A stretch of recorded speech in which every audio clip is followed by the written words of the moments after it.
La lecture, nourriture de l'esprit, vrai moyen de culture. Merci de votre fidélité à la télévision nationale. Bonsoir et bienvenue dans ce autre numéro de l'émission Belles Lettres. Eh bien, aujourd'hui, nous avons une grande surprise pour vous, une surprise inédite. Notre invité de ce soir est un invité qui est tout au moins inattendu. Les gens savent certes qu'il est un éminent homme politique, mais ignorent quelles sont ses compétences littéraires. Eh bien, messieurs, mesdames, nous vous laissons découvrir notre invité de ce soir. Alpha Condé est né en 1938 à Bokeh. Docteur en droit, diplômé de sciences politiques à Paris, ancien président de la FEANF, ex-professeur à la Sorbonne et ex-président de l'Union africaine, Alpha Condé est le premier chef d'État démocratiquement élu de Guinée après un demi-siècle de combats politiques au cours duquel il a connu l'exil et la prison. L'homme préside depuis 2010 au destin d'un pays dont les considérables potentialités économiques ont longtemps été étouffées par des décennies de malgouvernance. À la fois témoin et acteur de son temps, cet universitaire militant devenu homme d'État continue sa longue marche au service de son pays. Comme Charles de Gaulle se faisait une certaine idée de la France, Alpha Condé a de la Guinée, de l'Afrique et de son destin une certaine idée qu'il fait découvrir aux lecteurs avec autant de passion que de franchise dans son avant-dernier et dernier livre, une certaine idée de la Guinée et une certaine idée de l'Afrique. Il est aussi l'auteur de 2 autres ouvrages, à savoir Guinée, l'Albanie de l'Afrique et Un Africain engagé. Mais voilà, téléspectateurs, c'était une façon pour nous de vous situer par rapport à notre invité du jour, l'écrivain, professeur Alpha Condé. Bienvenue, Monsieur le Président, dans les Belles Lettres. Merci. Alors, de la Guinée, Albanie de l'Afrique, en passant par Un Africain engagé, et ensuite une certaine idée de la Guinée, et maintenant une certaine idée de l'Afrique, on en déduit clairement que vous êtes un amoureux du livre, de la lecture, bref, un passionné. D'où est partie cette passion pour la littérature, Monsieur le Président? D'abord, dans ma jeunesse, j'ai milité à la Fédération des étudiants d'Afrique noire en France.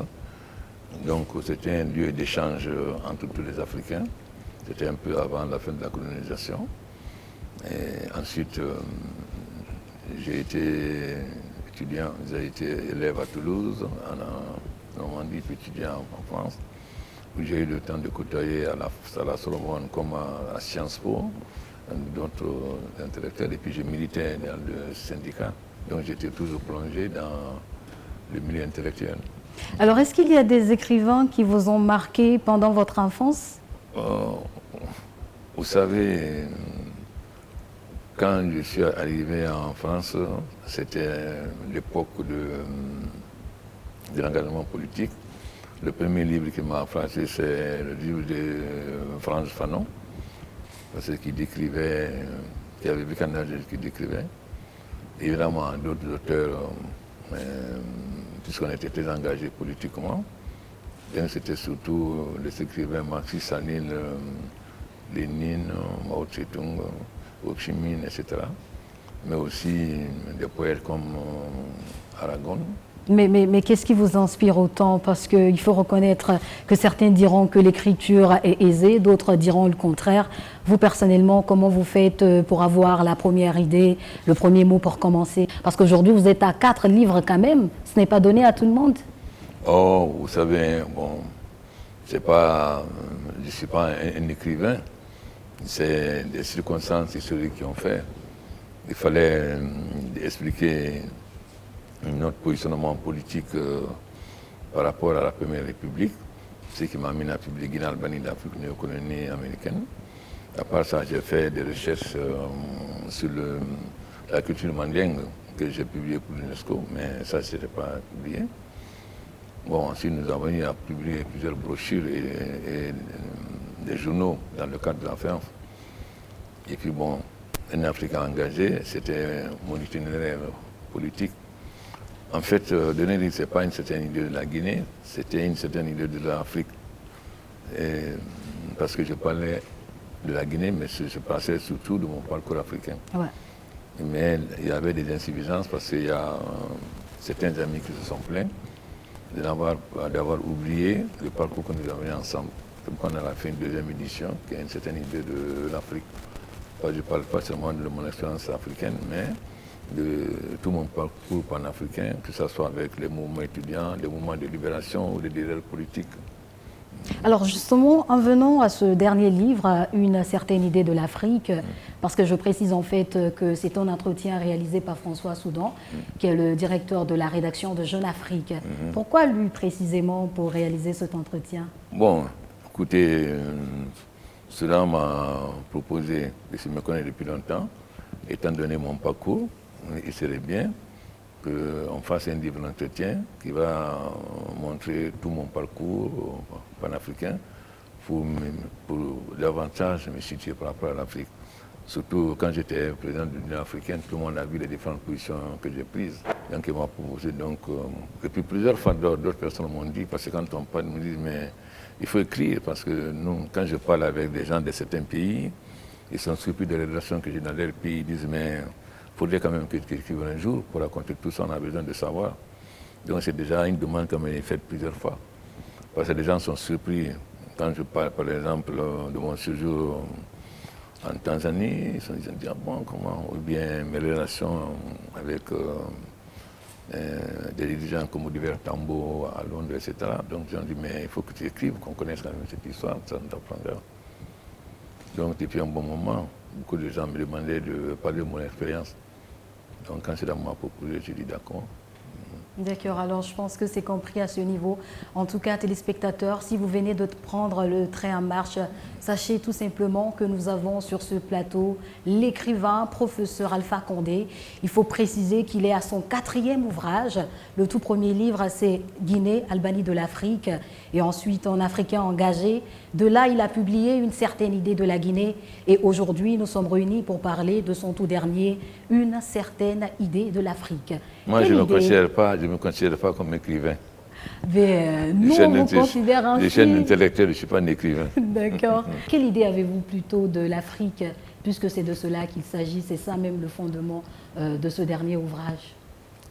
Vous savez, la FEANF a été un mouvement panafricain qui a eu d'abord le point de départ la lutte pour la libération de l'Afrique et l'unité africaine. Si vous voyez les symboles de la FEANF, c'est si tous les enfants du pays venaient de leur main boucher les trous de la jarre, percer le pays se recevaient. Donc, j'ai baigné dans le panafricanisme toute ma jeunesse, l'université et après.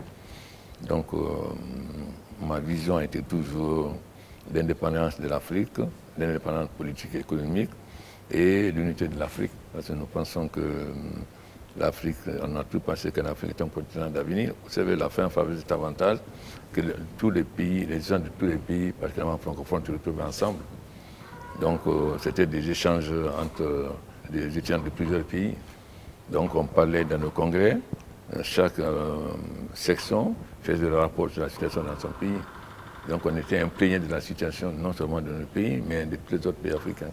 D'accord. Alors, puisque vous venez de parler de la FEANF, je précise quand même que vous avez pu garnir votre carnet d'adresses à travers cette fédération d'étudiants noirs se trouvant du côté de la France. Et d'ailleurs, vous avez eu à faire connaissance avec des chefs d'État, pas des moindres à l'époque, les Blaise Compaoré, Thomas Sankara, Kwame Nkrumah. Et même du côté des États-Unis, vous avez rencontré le pasteur Martin Luther King, les Malcolm X. Ça prouve à suffisance quand même que vous avez un peu marché, vous avez beaucoup voyagé et que vous avez quand même côtoyé des personnes, pas des moindres. Oui, j'ai eu la chance de côtoyer beaucoup de dirigeants africains, d'autres dirigeants du monde. J'ai eu cette chance qui m'a permis d'échanger, de mieux connaître et de m'enrichir et d'avoir une vision beaucoup plus claire, non seulement du contexte africain, mais du contexte mondial. Puisque nous avions, en tant que FEANF, nous étions membres de l'Union internationale des étudiants, qui regroupe tous les étudiants. Ils ont fait des congrès à Prague ou dans d'autres pays. Donc, ça nous a permis de tisser des liens extrêmement importants avec beaucoup de dirigeants. D'accord. Alors je précise qu'Une certaine idée de l'Afrique, c'est un ouvrage de 151 pages, reparti en 3 grands chapitres. Le tout premier nous parle des années ardentes, le second chapitre nous parle des années de braise et le troisième chapitre nous parle des années d'espoir. Alors si on en vient à ce premier chapitre qui parle des années ardentes, en quoi ces années ont été ardentes? Quelles sont les caractéristiques fondamentales, Monsieur le Président? Oh, si vous voulez, quand il y a la bataille, c'est comme si vous êtes dans le feu. C'est pourquoi on dit, parce que n'oubliez pas mon parcours en tant que Bousan-Guinéen, on me retourne en Guinée, ce que ça a fait comme mouvement, etc. Bon, avant ça, mon séjour dans les différents pays africains pour assister au congrès des étudiants africains, etc. Donc, disons, c'était plutôt des années enthousiastes d'engagement réellement au service de l'Afrique. Alors, si je peux me le permettre, dans les années ardentes, vous parlez un peu de la condamnation à mort, en quelque sorte, que vous avez connue sous le premier régime, et au-delà, l'exil également que vous avez connu. Ça vous dirait d'en parler ici maintenant? Bon, vous savez, la FEANF, nous sommes très soutenus par Nkrumah qui nous avait même acheté un hôtel particulier. Donc, quand Nkrumah est tombé, le mouvement étudiant s'est divisé, guinéen. Il y a une fraction qui a soutenu et nous avons continué à soutenir le mouvement patriotique. C'est là où il y a eu scission entre nous. Il y a eu les débarquements. Évidemment, nous étions opposés au débarquement des Portugais. Malheureusement, à notre grande surprise, Alpha et moi, on s'est trouvés parmi les condamnés à contumace. Quand nous avons protesté, le Parti communiste nous a dit, vous savez, quand Nasser a condamné les frères musulmans, il a condamné en même temps les communistes. Donc nous n'avons rien à voir dedans, puisque nous avons même inscrit le mouvement étudiant, ce qui faisait partie du mouvement qu'on appelait le Front. Ensuite, bon, évidemment, je me suis opposé, nous avons soutenu la PNJ pendant un moment donné, et après l'arrestation des syndicalistes et de certains de nos camarades, nous avons commencé à nous opposer. La Deuxième République, j'ai mené un combat politique, toujours politique sans violence, et qui m'a amené à être accusé de tout et à me retrouver en prison pendant 2 ans et demi. Mais vous savez, c'est les épreuves de la vie. Ouais. Beaucoup de dirigeants dans le monde sont passés par ces stades. Ouais. Ils ont été condamnés à mort, en même temps fait la prison, etc. Donc ce n'est pas particulier à moi, c'est particulier pour tous les gens qui s'engagent dans un combat politique avec l'objectif de défendre les intérêts des populations. Mais les années de braise ont sans doute été les années plus dures pour vous, au point de les comparer à la braise. Pourquoi comparer ces années à la braise? Parce que mon parti en Guinée a subi beaucoup de répression, beaucoup de gens ont été arrêtés, d'autres été tués, donc c'était des années vraiment difficiles. C'est comme si on marchait sur des braises. Mais l'avantage que j'ai, c'est que mes militants ont été déterminés, engagés et prêts à mourir pour le parti. Et c'était le plus important? Oui, ça c'était le plus important. D'accord. Et de là, vous nous avez plongé dans les années d'espoir. Sur quoi ces espoirs sont-ils fondés concrètement, Monsieur le Président? Parce que j'ai toujours cru en l'avenir de l'Afrique. Vous savez, moi j'ai des idées. J'avais dit que tant que je n'aurais pas les moyens d'appliquer mes idées, ni moi ni mon parti ne participera à aucun gouvernement. Parce que je n'ai accepté aucune compromission. Donc pour moi, il fallait que si un jour je gagne, je puisse appliquer mes idées telles que je conçois de prendre la Guinée. Mais je me suis engagé auprès de beaucoup de mouvements pour justement ce combat qui est le combat libérateur de l'Afrique, non seulement libération politique mais économique et le rassemblement. Les années d'espoir, c'est ces années en quelque sorte qui ont mis fin à 45 ans de combat politique. Et à partir de 2010, vous avez été premier président démocratiquement élu en République de Guinée. Aujourd'hui, quelle est votre plus grande fierté, Monsieur le Président? Bon, avant mon élection, la Guinée n'avait jamais terminé un programme avec les fonds monétaires. Nous avons pu l'avoir de PPTE. Mais ma plus grande fierté, c'est la réforme de l'armée. Et le grand Clément Mbolé a dit que ce n'est pas une réforme, c'est une révolution. Et ensuite, la Guinée était un château d'eau. Nous manquons d'électricité et d'eau. Au moins, j'ai eu la chance de construire Kaleta et aujourd'hui Swapiti et Amaria qui va finir. Donc, de mettre en valeur les potentialités. Quand je suis arrivé, on ne faisait que 13 millions de tonnes de bauxite. Aujourd'hui, nous sommes à 80 millions. Nous avons le minéral de fer le plus riche au monde, le Simandou, qui était mis en jachère. Aujourd'hui, nous avons le plaisir que l'exploitation va commencer, puisque déjà nous avons attribué. Les paysans connaissaient très peu l'agriculture. Aujourd'hui, les paysans utilisent les engrais, ils utilisent les herbicides, non plus le feu de brousse, etc. Ensuite, surtout pour moi, le plus important, l'Afrique a raté les 3 premières révolutions industrielles. Et il est extrêmement important que nous soyons au rendez-vous de la 4e révolution industrielle qui est la révolution numérique, c'est-à-dire les nouvelles technologies. Donc la bataille pour que la jeunesse guinéenne et africaine maîtrise les nouvelles technologies. Et je suis très fier quand je vois les capacités des jeunes Guinéens dans la création des start-up. Et je pense que nous pourrons créer plus de 100 000 jeunes entrepreneurs en Guinée en moins de 3 ans. Inch'Allah. Alors, panafricaniste, vous l'avez été dans l'âme. Il suffit de vous lire pour le sentir. Et d'ailleurs, vous avez mené autant de combats dans ce sens. Pourquoi autant de combats panafricains, Monsieur le Président? Mais parce que j'ai toujours cru en l'Afrique. Vous savez, la FINF a été le berceau du panafricanisme. Tous les militants de la FINF, quelle que soit leur orientation après, sont panafricains. C'est ça, disons que c'est quelque chose qui est dans notre gène. Qu'on soit au pouvoir ou dans l'opposition, on reste toujours panafricain. Aujourd'hui, que rêvez-vous concrètement pour l'Afrique? Je pense que l'Afrique peut être l'usine du monde. Parce que pendant longtemps, la Chine était l'usine du monde. Mais aujourd'hui, le développement de la Chine repose beaucoup plus encore sur l'interne, donc les salaires sont plus hauts. L'Afrique, nous avons des salaires bas, mais nous n'avons pas la maîtrise technologique. Aujourd'hui, nous avons la maîtrise technologique. Si nous avons l'énergie pour transformer le matériel premier sur place, les infrastructures, nous serons l'usine du monde parce que nous avons l'essentiel des matières premières. Donc mon rêve, c'est que l'Afrique industrialisée devienne l'avenir du monde et ce qui est possible. C'est ça la bataille à mener aujourd'hui. Ça suppose que la jeunesse africaine maîtrise le savoir, que la jeunesse africaine, qu'il y ait beaucoup de jeunes entrepreneurs et qu'on résolve le problème de l'emploi et surtout l'émancipation de la jeunesse. Parce que le continent africain est le continent le plus jeune. Alors, curiosité, Monsieur le Président, aujourd'hui vous êtes chef de l'État et en même temps on compte à votre actif 4 ouvrages.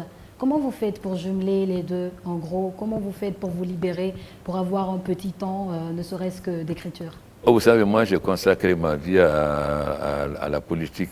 Je passe l'essentiel de mon temps à réfléchir à la politique, à savoir qu'est-ce qu'on peut faire, comment on peut améliorer, et voir les expériences des différents pays. Parce que mon challenge, c'est de comparer la Guinée aux pays qui réussissent le mieux dans tel ou tel domaine et voir quelles leçons nous pouvons tirer de ces pays-là. Donc je suis constamment à la recherche des meilleures conditions de développement en m'inspirant d'exemples d'autres pays, pas copier, mais voir pourquoi j'ai réussi et pourquoi la Guinée ne pourrait pas réussir dans ces domaines-là. Voilà, donc mon objectif est que la Guinée soit parmi les pays phares de l'Afrique. Et c'est bien possible. Et c'est impossible parce que, disons, la Guinée, on appelle scandale géologique parce que nous avons toutes sortes de minerais. Tous les fleuves d'Afrique de l'Est prennent source en Guinée. Donc, nous pouvons avoir une agriculture extrêmement performante et nous pouvons être exportateurs de riz et exportateurs de toutes les denrées, que ce soit les fruits, les cultures d'exportation ou les cultures vivrières, avec le développement des chaînes de valeur.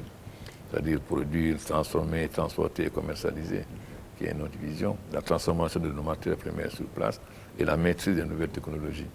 Alors, je pense qu'on a suffisamment parlé de ce livre téléspectateur. Pour ceux qui aimeraient, en tout cas, en savoir davantage, je pense que l'endroit idéal, c'est l'Harmattan Guinée, parce qu'on écrit pour être lu. La plus grande fierté d'un auteur ou d'un écrivain, c'est d'être lu. Alors, d'une manière générale, Monsieur le Président, que voulez-vous concrètement que les lecteurs retiennent de ce livre une certaine idée de l'Afrique? L'Afrique a mené beaucoup de combats, que la libération de l'Afrique n'a pas été facile. Donc ça permet à la jeunesse guinéenne de connaître le combat d'un certain nombre de grands leaders. Vous voyez, lorsqu'on a eu le 60e anniversaire de la Guinée, j'ai mis les portraits de tous les grands dirigeants africains, y compris grands dirigeants guinéens, c'est-à-dire à côté de Sékou Touré, Bari Diawandou et Bari III, etc. C'est-à-dire il est important que la jeunesse africaine se saisisse de son histoire, connaisse son histoire. Parce que si elle connaît son histoire, elle va être fière de son histoire. Parce qu'elle verra, par exemple, qu'il n'y avait plus de livres à la bibliothèque de Tombouctou qu'à la bibliothèque de France à certains siècles.